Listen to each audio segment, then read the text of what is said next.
Hi, welcome to news paper analysis. క్లుప్తంగా చక్కగా మంచి పక్షుల కిలకిల రావాలు, చాలా చక్కటి ప్రకృతి మధ్య ఉన్నాం. ఇవాళ వార్తాపత్రికల్లో ఏమొచ్చాయనేది చాలా క్లుప్తంగా మీకు తెలియజేసే ప్రయత్నం చేస్తాను. న్యూస్ పేపర్లు చదవాల్సిన అవసరం లేదు, ఇంపార్టెంట్ ఏంటున్నాయో అవి మీకు చెప్పే ప్రయత్నం చేస్తాను. ముందుగా ఈనాడు తీసుకుందాం. ఈనాడులో రాజధానికి రాజసం అనే వార్తను ప్రధానంగా పెద్దగా బ్యానర్ వార్త చేశారు. సో మొత్తం బడ్జెట్ వార్తలే కనపడుతున్నాయి. ఈనాడు మొదటి పేజీలో బడ్జెట్ వార్తలే కనపడుతున్నాయి. ఇందులో 48,20,512 కోట్ల రూపాయలు ఈసారి బడ్జెట్ కేంద్ర ప్రభుత్వం నుంచి. ఇందులో రెవెన్యూ వసూళ్లు 31,29,000, రెవెన్యూ వ్యయం 37,09,000, అంటే ఆల్మోస్ట్ 6 లక్షల కోట్లు ఇక్కడ డెఫిసిట్ ఉందన్నమాట.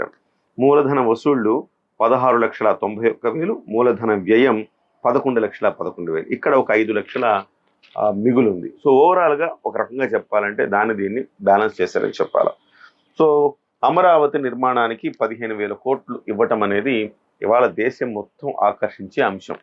దీని గురించి దీంతో పాటుగా పోలవరం వేగంగా పూర్తి చేయడానికి సహకారం అందిస్తామని చెప్పారు. వెనుకబడిన 8 ఉమ్మడి జిల్లాలకు 50 కోట్ల చొప్పున నిధులు ఇస్తామని చెప్పారు. ఓర్వకల్లు, కొప్పర్తి పారిశ్రామిక నోడ్లకు మౌలిక వసతుల కల్పన చేస్తామని చెప్పారు. పూర్వోదయ ప్రణాళికలో ఆంధ్రప్రదేశ్కు స్థానం, అలాగే కేంద్ర బడ్జెట్లో రాష్ట్రానికి ప్రత్యేక పేరా పెట్టి నిధులు కేటాయింపు గురించి మాట్లాడారు. అంటే ఆంధ్రప్రదేశ్కు పెద్దపీట వేశారు. సరే, మనం ఆంధ్రప్రదేశ్కు పెద్దపీట వేశారంటే కూడా వైఎస్ఆర్సీపీ ఒప్పుకోవట్లేదు. అలాగే షర్మిల, కాంగ్రెస్ పార్టీ రాష్ట్ర అధ్యక్షురాలు షర్మిల కూడా ఒప్పుకోవట్ల. మరి వాళ్ళు ఒప్పుకోకుండానే మరి ఎవరు ఒప్పుకున్నారు చూద్దాం ఒక్కసారి. చంద్రబాబు నాయుడు హ్యాపీ అంట, ఎందుకంటే వెంటిలేటర్ పై ఉన్న ఆంధ్రప్రదేశ్ ఆర్థిక వ్యవస్థకు ఆక్సిజన్ అందించింది కేంద్రం అని చెప్పి ఆయన స్టేట్మెంటు. పవన్ కళ్యాణ్ గారు ధన్యవాదాలు తెలియజేశారు. ఇదొక అందరి మేలు కోరే బడ్జెట్ అని ప్రధానమంత్రి గారు చెప్పారు. ఇవి కీలకమైన అంశాలు. రైల్వేకు 2,62,000 కోట్లు కేటాయించారు. ప్రపంచంలోని ఒక ప్రజా రవాణా వ్యవస్థకు ఇంత పెద్ద బడ్జెట్ ఉన్న రాష్ట్రం భారతదేశం అని చెప్పాలి. అలాగే భద్రతకు 1,08,000 కోట్ల రూపాయలు కేటాయించారు.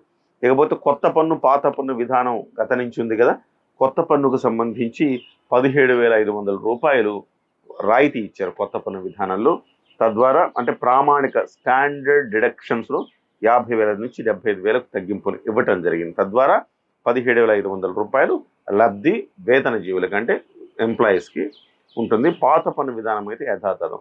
నిన్ననే చెప్పుకున్నాం కదా, పన్ను విధానంలో మాత్రం కొంత కేంద్ర ప్రభుత్వం ఇంకా రావాల్సినంత సంస్కరణ చేయలేదనిపిస్తోంది. ఇవాళ ప్రతి ఒక్కళ్ళకు కనీసం మధ్యతరగతి వాడంటే 50,000 రూపాయలు సంపాదించని కుటుంబం లేదు. ఖచ్చితంగా అంటే 6 లక్షల రూపాయలు ప్రయాణం వస్తుంది. సో అలాంటప్పుడు ఈ 6 లక్షల రూపాయల ప్రయాణంకి అసలుకి పన్నే లేకుండా చేసి 6 లక్షల పైన సంపాదించేదానికే పన్ను అని చెప్పి వేస్తే గనక చాలామంది ఇన్కమ్ ట్యాక్స్ అసెస్మెంట్స్ దాఖలు చేస్తారు. ఇదొకటి కీలకమైంది. అంటే నా చిన్నప్పటి నుంచి చూస్తున్నాం, దీని మీద పెద్ద చర్చ ఉంటుంది. గత 10 ఏళ్ళ నుంచి చూస్తే కూడా ఈ పన్ను స్లాబ్ విధానంలో పెద్ద మార్పులు లేవు. సంపాదన పెరుగుతోంది, ఖర్చులు పెరుగుతున్నాయి, ధరలు పెరుగుతున్నాయి, అన్నీ పెరుగుతున్నాయి. మరి స్లాబ్ విధానంలో కూడా మార్పులు రావాలి కదా. ఇది కేంద్రం ఎందుకో పెద్ద పట్టించుకోవట్లేదు. ఇది ప్రధానంగా ఇక్కడ చతురంగ లక్ష్యం అంటేది రైతులు, పేదలు, యువత, మహిళల అభ్యున్నతికి సంకల్పం. 2,66,000 కోట్లతో పల్లెలకు పట్టం. ఉపాధి నైపుణ్యాభివృద్ధికి 2 లక్షల కోట్లు. 10 లక్షల లోపు స్వదేశీ విద్యా రుణాలపై 3% వడ్డీ రాయితీ, చాలా మంచిది ఇది. మౌలిక వసతులకు ఆకర్షణీయ రుణాలు, మొబైళ్లు, బంగారంపై సుంకాలు తగ్గింపు అని చెప్పి రాశారు. ఓకే, అయితే ఇక్కడ ఇది కుర్చీ బచావో బడ్జెట్ అంటున్నాడు రాహుల్ గాంధీ. ఏంటంటే ఆంధ్రప్రదేశ్కు, బీహార్కు పెద్దపీట వేశారు, మిగిలిన రాష్ట్రాలకు వేయలేదు. వాళ్ళ కుర్చీ కాపాడుకోవటానికి ఈ రకంగా వాళ్ళ మిత్రపక్షాలకు పెద్దపీట వేశారనేది రాహుల్ గాంధీ ఆరోపణ. మరి వాళ్ళ ఆంధ్రప్రదేశ్ అధ్యక్షురాలు ఏమంటది, షర్మిల గారు, అసలు ఇది బడ్జెటే కాదు, 15,000 కోట్లు ఏంటి, 1,00,000 కోట్లు కేటాయించాలి కదా, 15,000 కోట్లే ఏంటి అని ఆమె అంటది. వాళ్ళ అధ్యక్షుడేమో ఆంధ్రప్రదేశ్ చాలా ఎక్కువ కేటాయించేశారని ఆయన అంటాడు. మీ ఇద్దరు కూర్చొని తేల్చుకొని ఒక మాట చెప్పండి ప్రజలకి, దయచేసి ఊరికే ఇట్లాంటి సొల్లు కబుర్లు చెప్పొద్దు. మీరు రాహుల్ గాంధీ అన్నది కరెక్టా, మీరు అన్నది కరెక్టా, మీ ఇద్దరు కలిసి కూర్చుని ఒక ప్రెస్ మీట్ పెట్టండి, అంతే కథం. సరే, ఇప్పుడు ఇంకోటి ఏంటంటే ఆంధ్రప్రదేశ్ సంబంధించి చంద్రబాబు వినతులకు స్పందన అంటూ ఒక వార్త రాశారు. చంద్రబాబు కోరినవన్నీ ఇచ్చారు, ఒక్కటి తప్ప.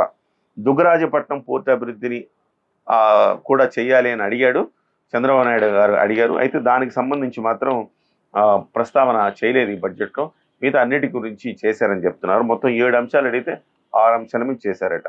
అది రాష్ట్రానికి ఆర్థిక చేయూత, అలాగే పోలవరం ప్రాజెక్టు, అలాగే రాజధాని అమరావతికి ఆర్థిక సహకారం, పారిశ్రామిక వృద్ధికి ప్రోత్సాహకాలు, రహదారులు, వంతెనలు, సాగునీటికి మౌలిక వస్తువుల కల్పనకు డబ్బు, అలాగే బుందేలఖండ్ తరహా ప్యాకేజ్, ఇవన్నీ కూడా వాస్తవానికి ఇచ్చారు కాబట్టి ఇబ్బంది లేదు. ఇది ఈనాడు. ఆంధ్రజ్యోతి చూద్దాం. ఆంధ్రజ్యోతిలో హ్యాపీ ఏపీ అని ప్రధానంగా ఆంధ్రజ్యోతిలో ఇచ్చారు. కేంద్ర బడ్జెట్లో ఆపన్న హస్తం అన్నారు. విశాఖ ఉక్కుకు 620 కోట్ల రూపాయలు ఇస్తామని చెప్పారట. తూర్పు తీరాన్ని కలుపుతూ పూర్వోదయ్, దీని గురించి చెప్తా, పూర్వోదయ్ పథకం ఏంటో కూడా చెప్తా. రాష్ట్రంలోని పలు కేంద్ర సంస్థలకు కూడా నిధులు ఇచ్చారు. కేంద్ర పన్నుల్లో 50,000 కోట్ల రూపాయలు రాష్ట్ర వాటాగా తేల్చారు. అంటే గతం కంటే కూడా ఇది ఎక్కువ, గతం కంటే ఒక 6,000 కోట్ల వరకు దగ్గర ఎక్కువ.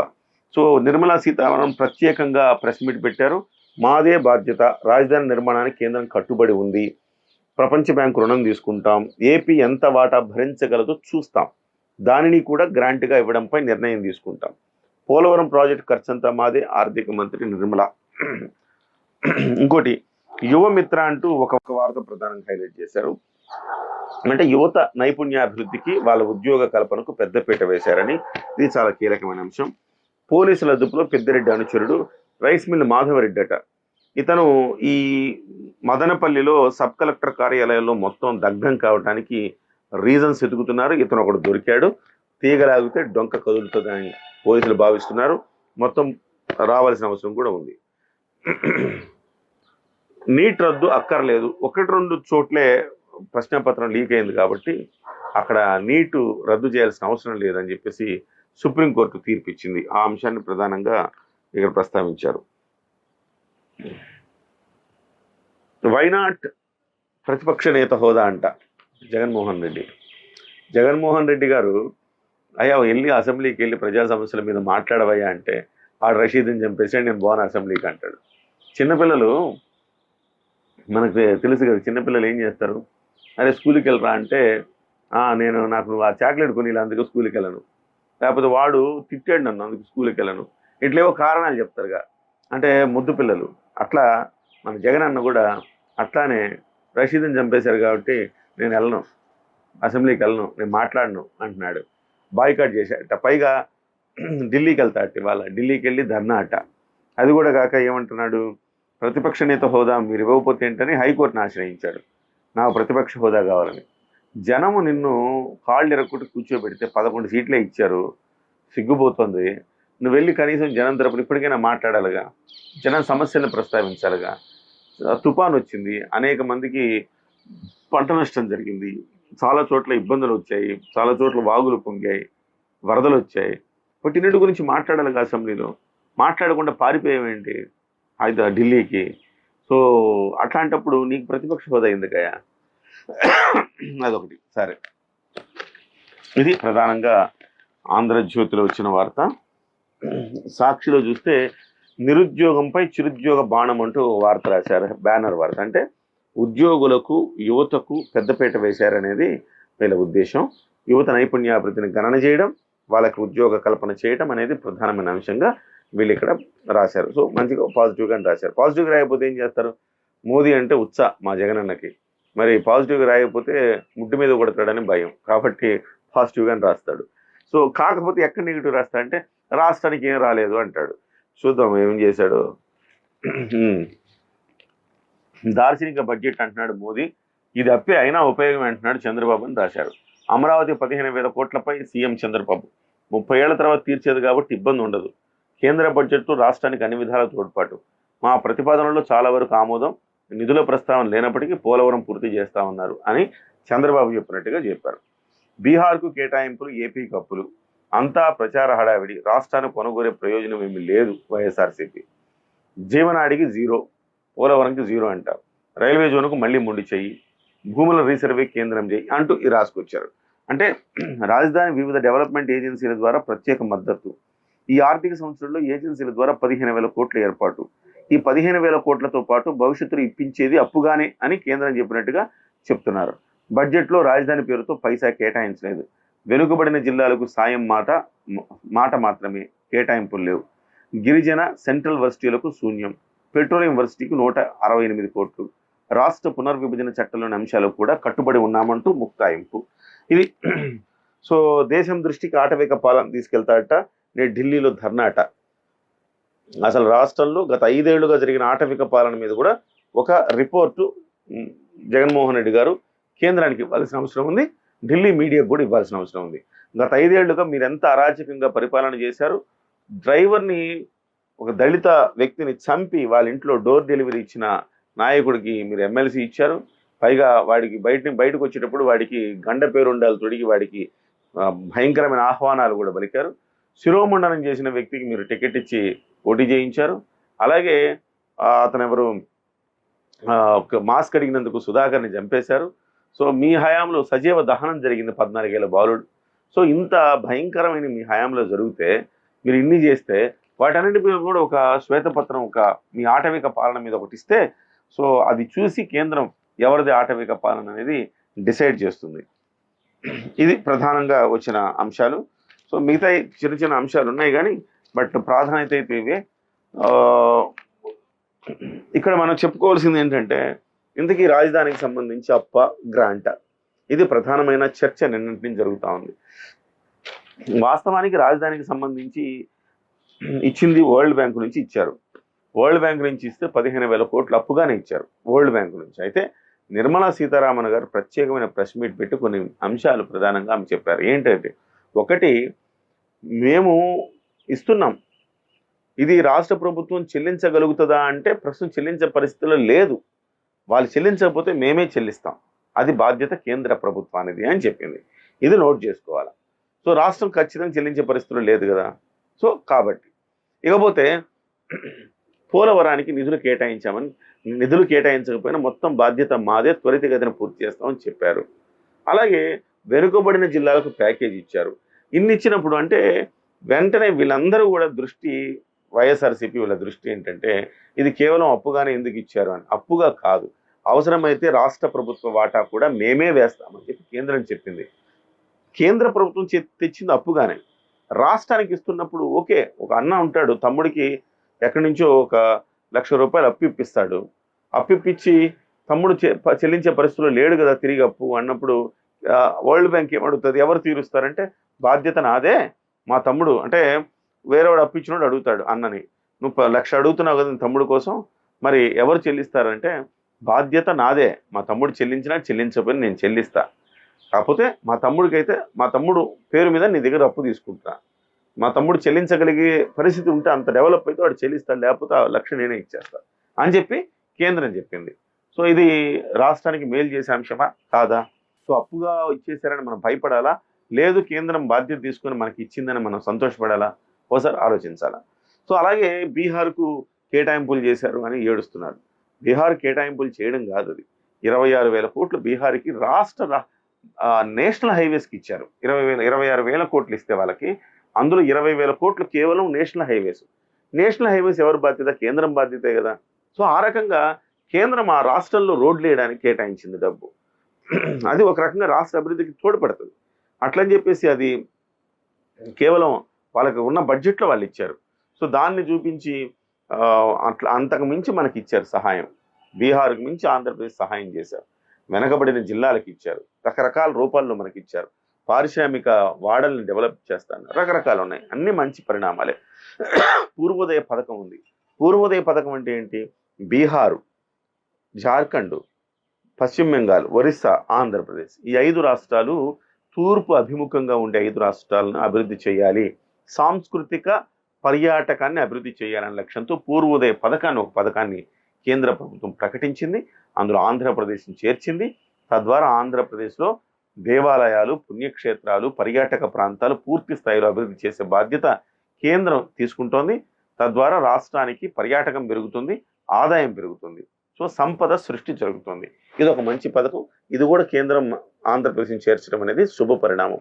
గత 5 ఏళ్లుగా రాష్ట్రానికి చిల్లి గవ్వ కూడా విదల్చిన కేంద్రం ఇప్పుడు రాష్ట్రానికి ఇవ్వటం అనేది ఒక శుభ పరిణామంగా మనం చూడాల్సిన అవసరం ఉంది.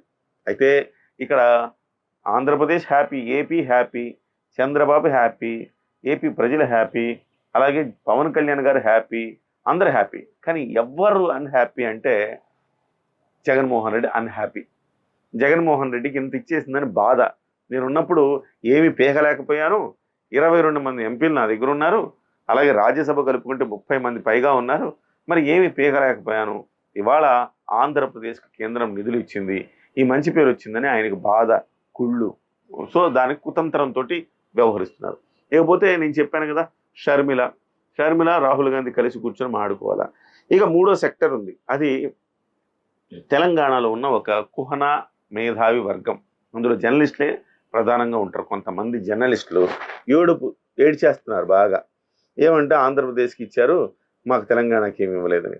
వీళ్ళు ఎప్పుడు ఏడుస్తూనే ఉంటారు. సో హైదరాబాద్ లాంటి ఒక అద్భుతమైన రాజధాని, దేశంలోని ప్రపంచమే చెప్పుకునే రాజధాని తెలంగాణలో ఉంది. వాళ్ళ సంపద సృష్టి హైదరాబాద్ జరుగుతూ ఉంది. సో బ్రహ్మాండంగా మిగులు బడ్జెట్లో ఉన్నారు. అలాంటి రాష్ట్రం ఇంకా ఏడిస్తే ఎట్లా? అఫ్ కోర్స్ కొన్ని విభజన హామీలు ఉన్నాయి. ఆ విభజన హామీలు వాళ్ళకి నెరవేరితే మనకి నెరవేరితే వాళ్ళకి నెరవేరుతాయి, అది వేరే విషయం. కానీ ప్రస్తుతం మన ఆంధ్రప్రదేశ్కి ఒక రాజధాని కూడా లేదు కాబట్టి ఆ రాజధానికి సంబంధించిన అంశం, పోలవరానికి సంబంధించిన అంశం, మేజర్ అంశాన్ని ఈసారి టచ్ చేశారు. దీనికి ఏడ్చేస్తున్నారు. గత 5 ఏళ్ళు ఆనందించారు.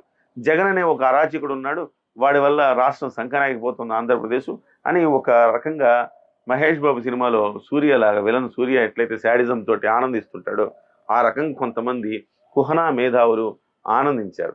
ఇవాళ ఆంధ్రప్రదేశ్ రాష్ట్రానికి ఎంతో కొంత కేటాయింపులు వచ్చే బాగుపడద్దురా అంటే, తమ్ముడో అన్నో బాగుపడుతుంటే సంతోషించాలి కానీ ఇట్లా ఏడుస్తారా?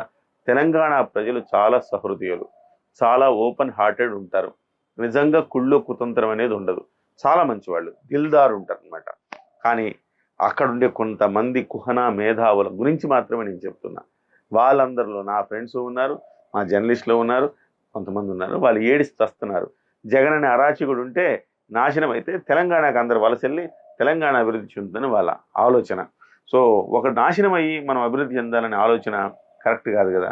అందరం కలిసి ఎదుగుదామనేది కరెక్ట్. సో ఈ కుహనా మేధావులు కూడా ఏడిస్తస్తున్నారు. అరే బాబు, లారీల మీద రాసుకున్నట్టు మా ఆంధ్రప్రదేశ్ మీద కూడా రాసుకుంటాం, ఏమని నీ ఏడుపులే మా అభివృద్ధికి సోపానాలు అన్నట్టుగా నీ కుహనా మేధావుల ఏడుపులే ఆంధ్రప్రదేశ్ అభివృద్ధికి సోపానాలు. జై హింద్.